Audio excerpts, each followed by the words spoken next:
Welcome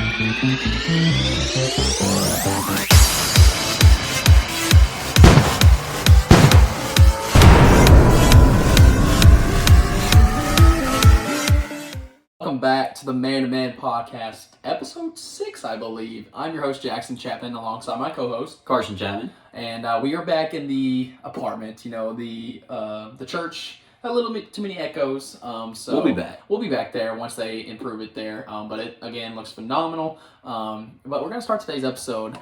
Carson, you know, 4.0 student, but what would you say was your most challenging subject, you think, in school? You know, this has been a running joke in the family as Dad and Jackson are both very, very well versed in geography and knowing state capitals and history and anything like that. My 8th grade social studies teacher, TJ Hargrove, was probably the most influential teacher I've ever had.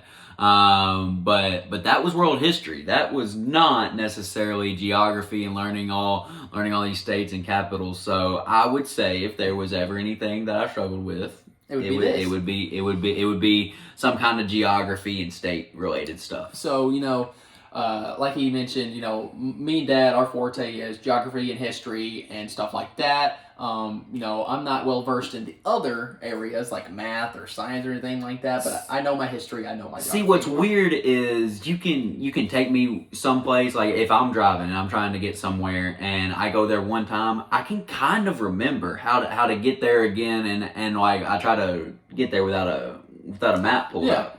But if you're dropping me in the middle of a city and you're trying to tell me directionally where to go, like I've got no clue.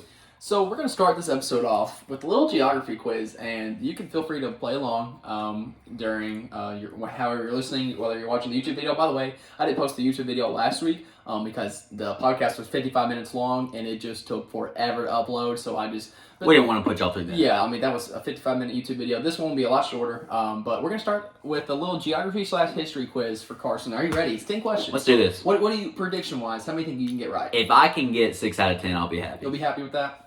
All right, let's go. Let's be above average here. So number 1, Carson, what is the smallest U.S. state?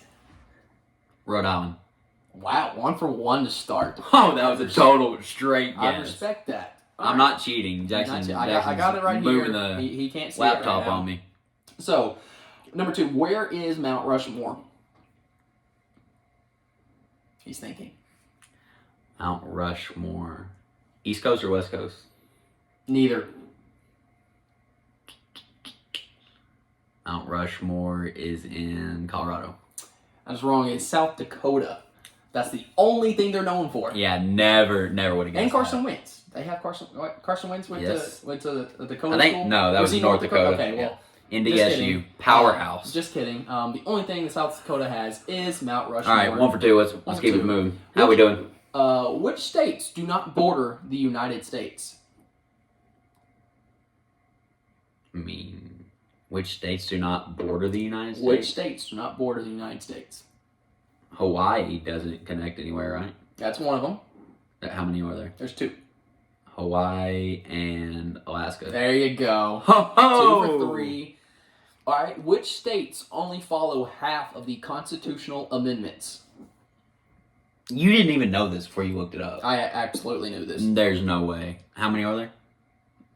I can't tell you that. No, I'm giving up on this one. White flag. 0. All of them follow the constitutional amendments. Trick question. It is a trick question. But you should know, why would one state not follow all the constitutional I don't know how many amendments? corrupt governors we have going on these days. Saying, you know, we have, our governors have different policies and stuff like that, but every single state's going to follow the constitutional amendments. Name one amendment. This quiz is under protest. Not a question on here. Name one amendment. Right to bear arms. There you go. That's the most basic one. All right, Carson, number 5. How many presidents do we currently have? How many presidents? Have had / how many presidents do we have? This is 55. No, this is 46. Dang it. So, I was pretty confident there. 2 for 5 so far. Okay. Okay. That's right. Trump was the big 4-5. Yes. Which president ended the Civil War? Lincoln. There you go. 3 for 6. So 3 for 6. Shooting about 50%. Not very good in the test-wise, but if you're shooting that in a basketball game, we're doing pretty well. Let's keep it moving. Which president was a part of the Revolutionary War? George Washington. There we go. Come on now. Don't let me get hot. Come on now. What number president was Ben Franklin? Well, he's on the $100 bill. Uh-huh. That really doesn't help me here. I'm going to say he was the 3rd president. Ben Franklin was not a president. Another trick question that you should know. You should know that. This is stupid. That's common knowledge. So 4 for 8. No. I'm not 4 for 8. Well, yeah, I am. Yeah, you're 4 for 8. There's 2 more questions. Okay, I got to get 2 here. Got to get 2 in a row. I thought it was going to be all geography. I said geography/history. Yeah, I said that at the Let's start. go. Which country helped America defeat Britain in the Revolutionary War? France. There we go. You need this one. Hey, shout out to everybody who loves Raymond for that one right there. Frank Barone. Come on, Carson. You got this. Name 5 of the original colonies and how many were there? There were 13 colonies. Okay, now name 5 of those. At least 5. Florida. Wrong. All right, Georgia.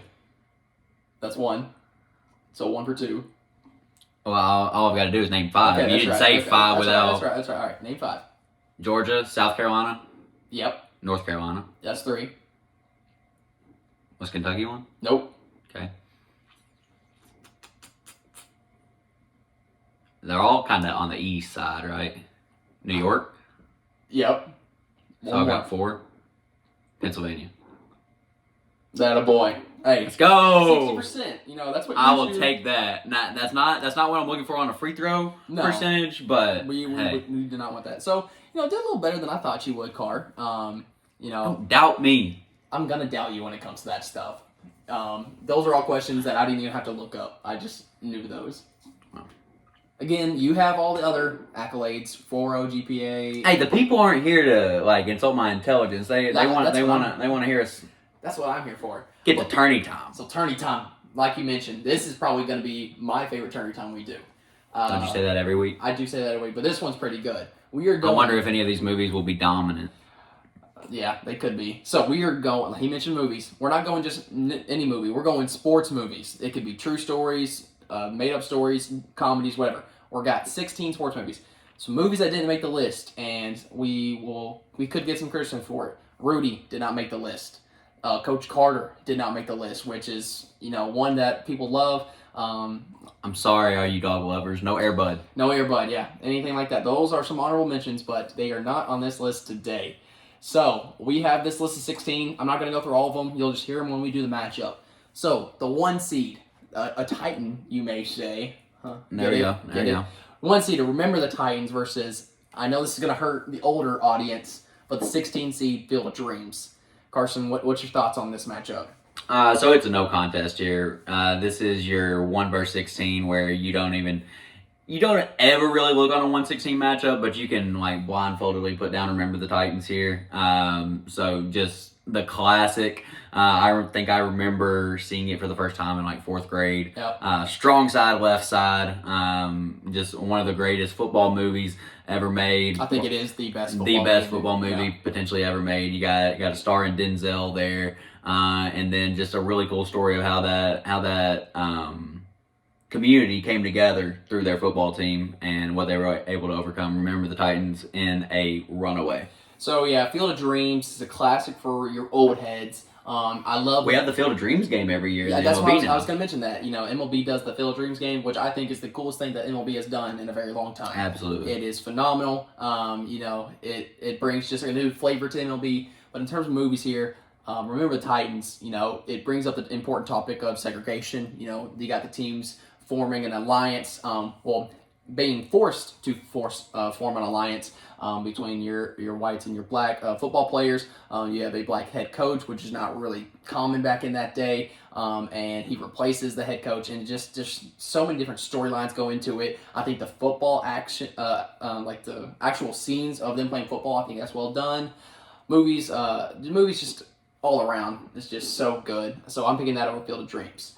So we got the 8-seeded, just the Rocky franchise. We're not just doing a specific Rocky, so I'm just gonna go. But if we were going to single out Rocky one, IV. yeah, if we were going Rocky to single IV. out one, Rocky IV takes the cake. By the way, we're doing these solely opinion based. No, I didn't pull up any stats on this. Me and him made this bracket, just kind of like spitballing ideas. This is totally opinion based, not really. Oh well, this one has a better rating on Rotten Tomato. We're not doing any of that. We don't care. We don't care. We do things our way Our here on the opinion. Man2Man podcast. So, 8-seeded Rocky franchise versus the 9-seeded Space Jam with Michael Jordan. We're not even going to mention the LeBron James Space Jam. What they call that, a new legacy or whatever? Yeah, it's it crap. never should have been made. So bad. So this is a good matchup. Space Jam, such a classical basketball movie. You bring in a younger audience with the Looney Tunes, but also you bring in your older audience with Michael Jordan. That storyline's just, it's a cute, feel-good movie. It's one of those movies that you can watch over and over. But Rocky has so many different storylines in each of the movies. If we're going to single out just Rocky IV, the storyline of Apollo Creed dying and, Rocky triumphant over... People thought he was washed. He thought he was washed, especially with Ivan Drago saying, "I must break you," which is the most iconic lines in the Rocky franchise. And that fight scene between Rocky and Ivan Drago, that's got to be one of the best fight scenes. Absolutely. There's no doubt about it. I don't know if you know this, but Sylvester Stallone, he actually had a heart attack while filming on set yeah. because they don't... That's what you learn working at the movies, people. 1980s, you don't really use stunt doubles. You've got Sylvester Stallone versus, I don't know the actor for Ivan Drago, but Sylvester Stallone actually had a heart attack while filming the boxing match between him and Ivan Drago. So, solely based on that, I'm going Rocky. Plus, I was Rocky for Halloween. Carson, me and him grew up together because we're brothers. He knows how big of a Rocky fan I was, so I'm going Rocky over Space Jam here. Yeah, it'd be kind of hard, Jackson, to point out that about Sylvester Stallone and then not pick the Rocky series here. So I appreciate your pick, but I'm going to go against the grain here. I'm going to take Space Jam. Your perfect mix of comedy. You got some sports in there as well. And then, Michael Jordan was just... If you could get him on anything in the 90s, it instantly exploded. He was a very marketable object. There's no doubt about it. Michael Jordan, the most recognizable face in probably the United States. Yeah. More so than the president, more so than any type of businessman. Michael Jordan was, the king, for lack of a better word. So he's gonna take it for me here and take down Rocky. Now this is a 5-12 matchup that people under bracket, you have no idea who to choose. And looking at this, I have no idea who to choose. You got the true story football movie in Blind Side, and then you got the comedy with Adam Sandler, 12 seed Longest Yard. Now, both football movies, like I said, one is based on true story, one is a comedy, and I'm torn right here, Carson. I don't know who to go with. If you have a pick, you go ahead. I'll have to think a little bit more. So Blindside is something that I think came out when I was in elementary school, and I remember the first time I watched it. Yeah. So I can't really say that about Longest Yard, but the Blindside movie I can remember crying the first time when the wreck happens. Yeah. Spoiler alert! When he gets into a wreck, I thought he and SJ were gone. I thought there was no way they were going to recover from that. So it was just one of those heartstring moments, as Tim talked about last week. Obviously, Longest Yard has so many iconic figures in it. So many cameos. You've got so many different stars that make an appearance in Longest Yard, but let's get real here. Blindside is the better overall film. Yeah, I would have to also agree with you here. Longest Yards, it's got the comedy, but also I think the football, them actually playing football in the movie is done very well. I think it's better than The Blind Side. Again, Blind Side, you're focused on a left tackle, so it's kind of hard to pinpoint. Oh my gosh, that was such great acting. Run the dang ball, Bert. Run the dang ball, Bert. Sandra Bullock is phenomenal in this movie, but also Adam Sandler. He looks like he could have been a quarterback, which we've come to realize Adam Sandler is an athlete. He looks like Happy Gilmore, Grown Ups. Longest Yard. Never going to be seen without baggy shorts either. And that dude is just going to rock his fit. He's going to do what he wants to do because he's Adam Sandler. All that said, I have to go Blindside here. Like I mentioned, Sandra Bullock just gets it done, and based on true story, and it's done very, very well. So this next one, I already know who you're picking here because you told me I don't put this movie on the bracket. I'm not doing it. I was going to boycott the Man2Man podcast if he did not put this number 13 seed on there. 13-seeded Benchwarmers over the 4-seeded Miracle. Carson, go ahead with your pick.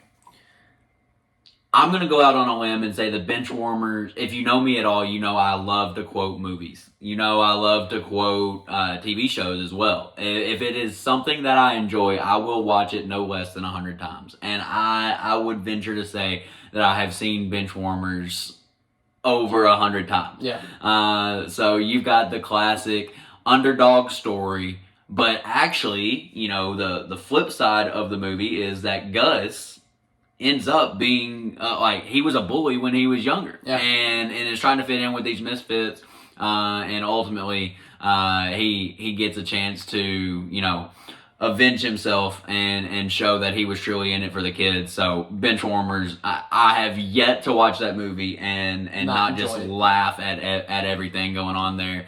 Still something that me and Jonah Brandon can quote on a daily basis when we're around each other. Benchwarmers, no contest for me. So here I'm torn because me and Carson, he's watched it over 100 times. I've probably watched it over 100 times. Such a just enjoyable movie. You know, you can watch it at any mood you're in. Miracle on Ice is, I think, one of the most accurate sports movies known to man. That's why it's a 4 seed. You know, you've got the college ragtag hockey team going up against the Soviet Union, and the Herb Brooks speech right before the gold medal game is, I think, one of the best just speeches in a movie.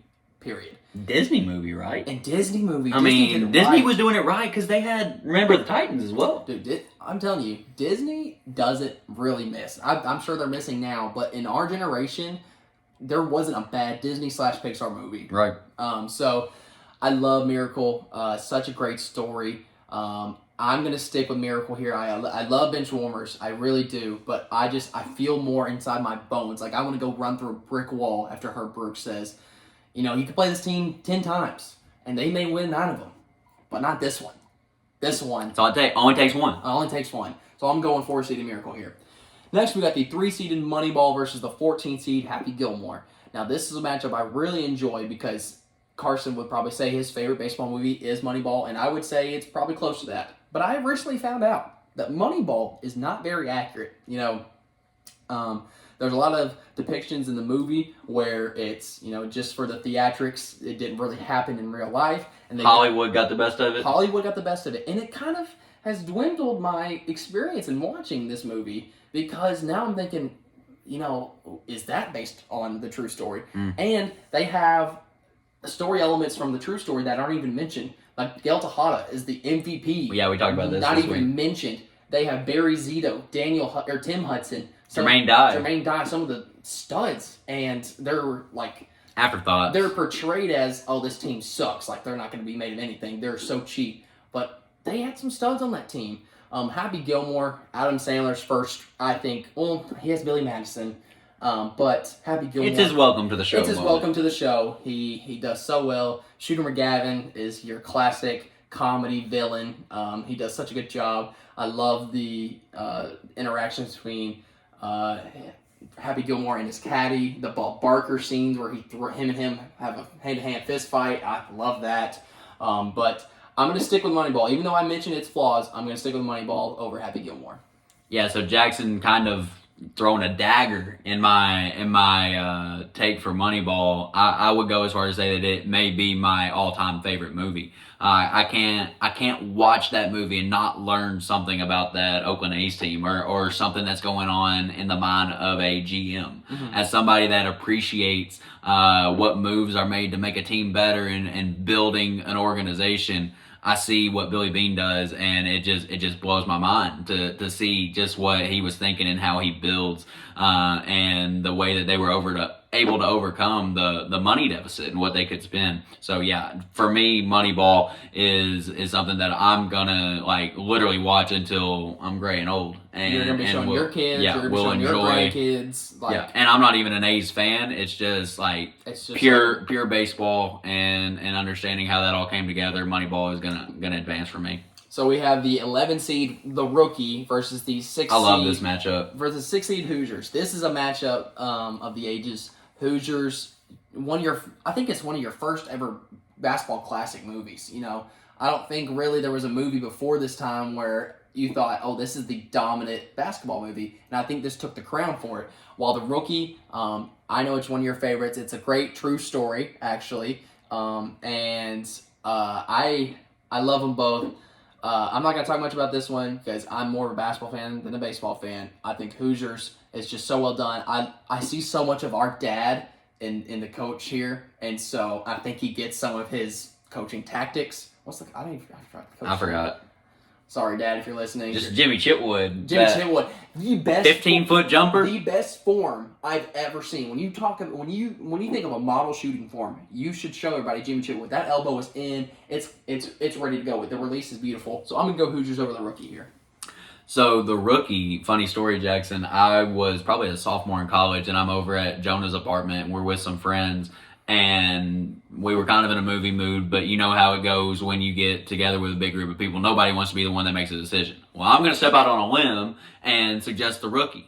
And I'm trying to sell it so hard that I, as only I can do, kind of go into a little bit too much detail. And by the time I finish my spiel trying to sell The Rookie to them, they're like, well, what's the point of even watching this movie now? Yeah. We just got the whole recap from you. And so The Rookie, fabulous movie with Dennis Quaid, I believe. You know, you've got a high school science teacher turned into a major league star, who gets his chance with the Tampa Bay Devil Rays.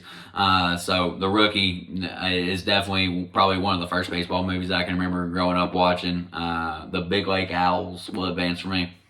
So, it's a matchup of two true stories, and they're both very well portrayed. We Are Marshalls is the 7 seed, and the 10 seed 42, the Jackie Robinson story. You know, Dad actually shows 42 in his class. When he was teaching comm in high school, he would show 42, and I don't really know the reason why. Was there a project that there was a project along with it? I guess Dad just really wanted to show them 42 because it's such a phenomenal film. We Are Marshall, McConaughey does a phenomenal job. All right. You know, you can't watch a McConaughey movie and not really enjoy it. He's just so good. But I think I'm gonna go with the upset. I mean, 10/7, not really an upset. I'm going 42. Chadwick Boseman, rest in peace. This was your breakout performance, and you thrived in this performance. So 42 right here. So We Are Marshall, based on a true story, like Jack said, just the tragedy that they overcome throughout that entire story and what they were able to build and what McConaughey was able to bring to the table as that head football coach there is going to seal the deal for me. I love a good football movie. What I'm noticing, Jackson, is we've got a ton of football and baseball movies. Yeah. Not a lot of basketball represented. Not a lot of basketball. We're gonna get to it here in the bottom half of the bracket, but We Are Marshall is going to take down 42 for me. So basketball is my favorite sport, but in terms of movies, yeah, I think they missed. They missed. You don't really have that. You don't really have that stellar movie as this is the resounding best basketball movie. Now basketball documentaries? Basketball documentaries, phenomenal. All day. You have, we could talk about the Dream Team, The Last Dance. Last Dance. Last Dance is probably my favorite documentary Redeem of all time. Team. Redeem Team, so good. So Now It's at the Palace. Countless 30 for 30s. You've got basketball's just. I think it's just one of those movies that's hard. Yeah, it's I don't hard know. To make one of those I don't know why it is. That just kind of hit me. Yeah. So we have the two. Speaking of basketball, we have the 2-seeded Sandlot over the 15-seed Like Mike. Like Mike's a cute 15 seed. It's one of those games where maybe they have the lead at halftime, but Sandlot, the veteran, they're going to get done for me. I remember every single day after 5th or 4th grade, I can't remember which year it was for me, I would go home and watch Sandlot while doing homework. And it got to the point, I don't know if you ever got to the point with Sandlot, but I could quote the entire movie of Sandlot. Not just some scenes. I could go from the start of the movie to the end of the movie. I could say the entire movie. And so, for that purpose only, I'm going Sandlot. So Sandlot has so many one-liners, Jackson, that in schools, in pep talks, whatever it may be, some kind of speaking engagement, you can use something like, you play ball like a girl. Exactly. In any setting. And so Sandlot is just so timeless and represents what it's like to be a kid, and don't we all wish we could just spend our summers playing on the Sandlot? Jackson and I can remember doing that in our backyard. We begged our dad, after watching this movie so many times, Dad, can we please have a Sandlot type game with our friends? And he got it done. He made it happen at the Potts Field. At the Potts Field, shout out to the Potts. And, me and Carson, we would portray the Sandlot while playing wiffle ball in the back of our yard. Well, when we weren't busy impersonating MLB stars. Exactly. My goodness, how long did we spend outside playing wiffle ball those summers? Quite a bit. We would spend 5 to 6 hours a day just playing wiffle ball. So I think we're both going Sandlot here. Now on to round 2. On to the Elite 8. My matchup is Remember Titans versus Rocky franchise, and you are Remember Titans versus Space Jam. I'll let you go ahead with your matchup here. Yeah, so Remember the Titans. I'm going to continue to stick with them. You've just got the type of coach that Denzel plays there. I can't even remember his name. Herman Boone. Coach Boone. He stuck to the basics. He wanted to create a football dynamic that was built on toughness and built on doing what you do best. And what they did best was run the ball and play some defense. And they're going to shut down Space Jam in the Elite 8. Remember the Titans advances for me. So, Rocky franchise has 6 movies. 5th and 6th movie, not much to talk about. 1, 2, 3, and 4, phenomenal. But they don't have a scene like Herman Boone, making his boys run at 4 a.m. in the morning through Gettysburg and saying, this is where... If that don't give you chills, people. This is where brothers were fighting in arms, and blood was spilt all over this land. And the fog was rising. Yep. All your players were exhausted. They ran, I don't know how many miles. Practicing with headlights. Herman Boone is the epitome of a coach. He demanded respect. He demanded excellence. And for that purpose, I love you, Rocky. You know I do. I might still have Rocky 1 through 6, the DVD sets at Mom and Dad's house. But I got to go Remember the Titans here. So, I am 4-seeded Miracle versus 5-seeded Blindside, and you are 5-seeded Blindside versus Benchwarmers. My matchup is between 2 true stories that are both portrayed very, very well.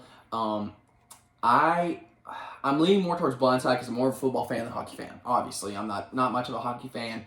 But I think, the presence of Herb Brooks coaching his team, he is also the epitome of a coach. Making his guys, I don't really know hockey terms, but they were skating back and forth like hockey suicides, until like 2 a.m. or something like that. And was it until one of them threw up? I think it's something like that. Or I'd always heard coaches say that. Like, how many of you have been threatened with, I can stay here all night? Exactly. No, Herb Brooks actually stayed. Did. Like, his other coach was like, this is a little insane. He goes, don't tell me how to run a team. We're not stopping. But Blindside, Michael Orr, a homeless kid with a horrible background, brought in by this rich, wealthy family. He performs at such a high level, gets recruited by every SEC school. You have cameos of Alabama's coach Nick Saban. He was with LSU at the time. LSU at the time, that's right. And, you have other cameos for other SEC coaches. Ed Orgeron is in there. And I love this movie. Every character is very well done. So I'm going to stick with the 5-seeded Blindside right here.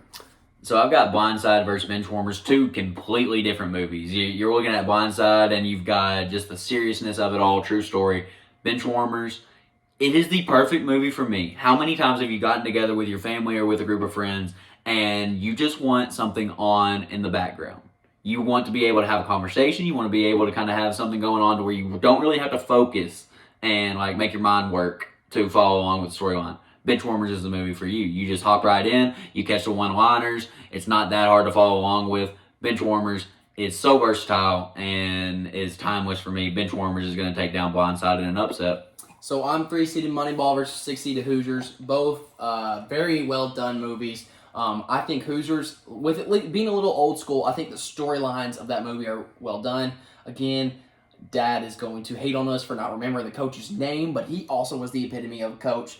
He taught the fundamentals. He had 5 guys on his team, and he made sure, even if one of them had a bad game, he took them out and played with 4 guys. He showed what it meant to be a coach that stuck to his principle, was dedicated to his craft, and did a very good job. Moneyball. This summer I went to Crossings, and they asked me my 2 favorite movies. I said The Patriot and Moneyball. Now, Moneyball's been a little deterred with it being not as accurate, but I'm still going to go with Moneyball here. It's Moneyball for me as well. Like I said, probably just my all-time favorite sports movie. So no surprise here that I would advance it to my final four. It is just something that I thoroughly enjoy and learn something from it every time. I take something new away.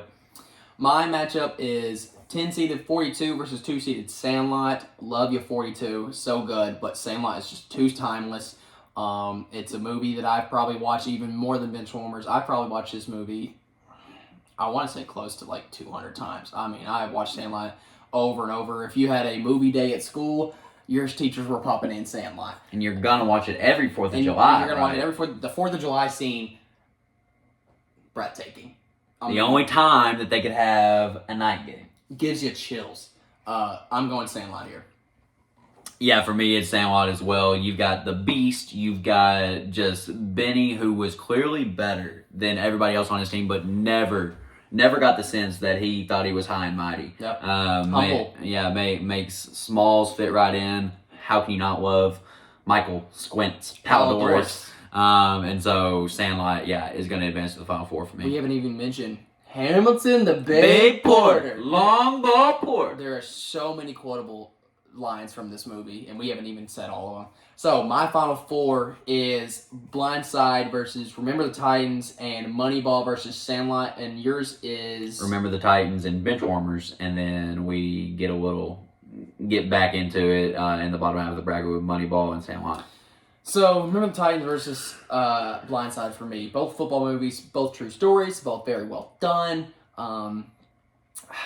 I don't want to go chalk here, but Remember the Titans is the 1 seed for a reason. It's one of the all-time best sports movies, one of the all-time best movies in general.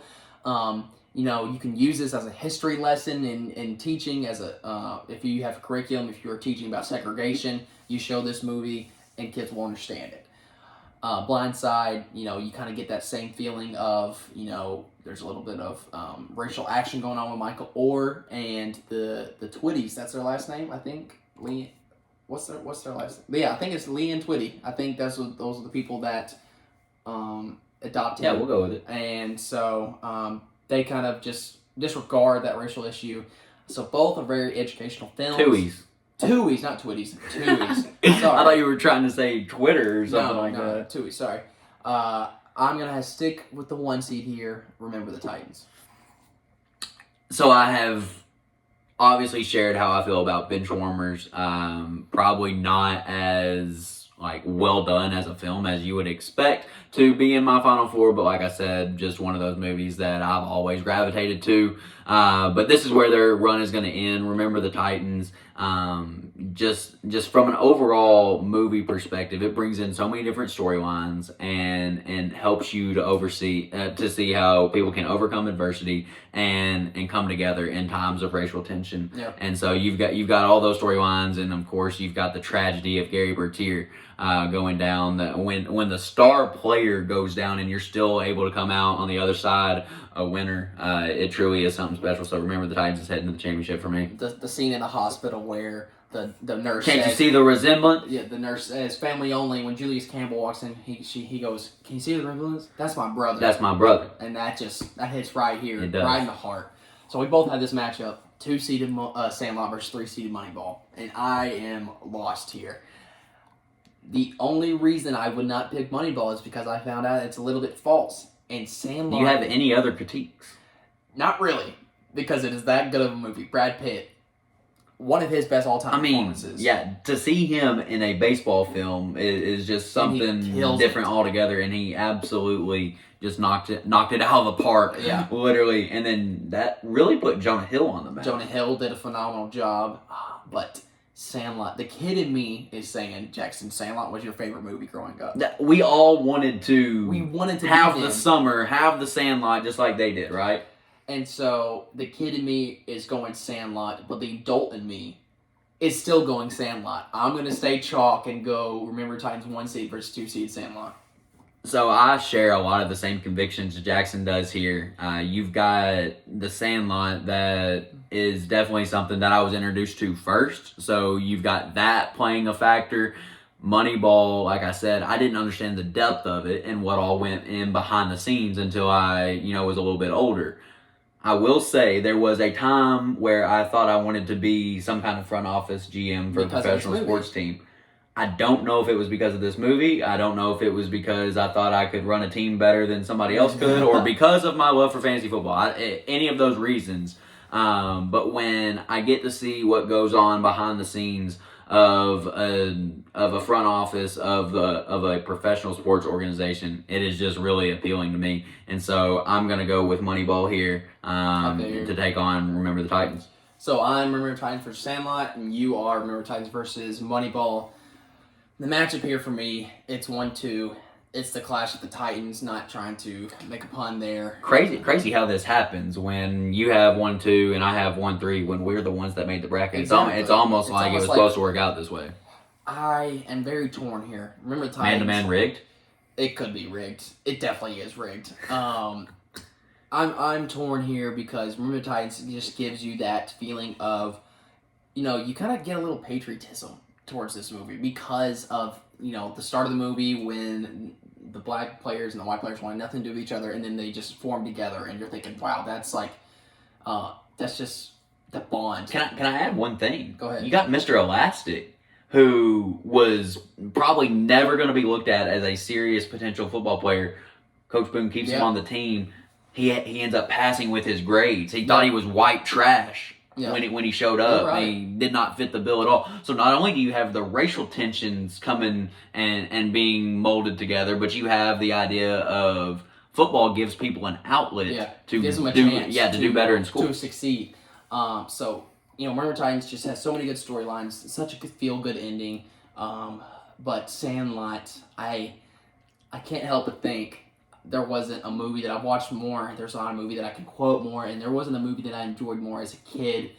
And as a baseball fan, more than a football fan, I'm going to go two-seeded Sandlot over Remember Titans. So Sandlot is my winner. I was compared to Hamilton the Bay Porter as a kid. Nothing else needs to be said. Nothing else needs to be said. Sandlot, you're my winner here.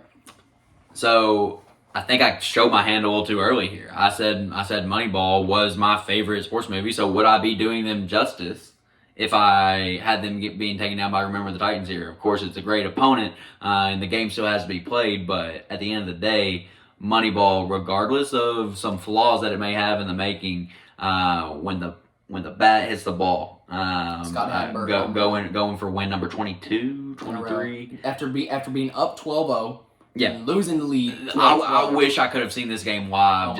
Just the ups and downs, the ebbs and flows of what was going on in the ballpark that day. And plus, there have been countless edits with that in the background. Absolutely, you had the Bryce Harper one just last week. It gives you chills because you're thinking, wow, this song, the beat, not really a beat drop. It's just like a, oh my gosh. And really, if I could, the Billy Bean turning down the Red Sox offer, to me, that is what just sealed the deal for me. So Moneyball is going to advance here and be crowned the champion of our sports movies bracket.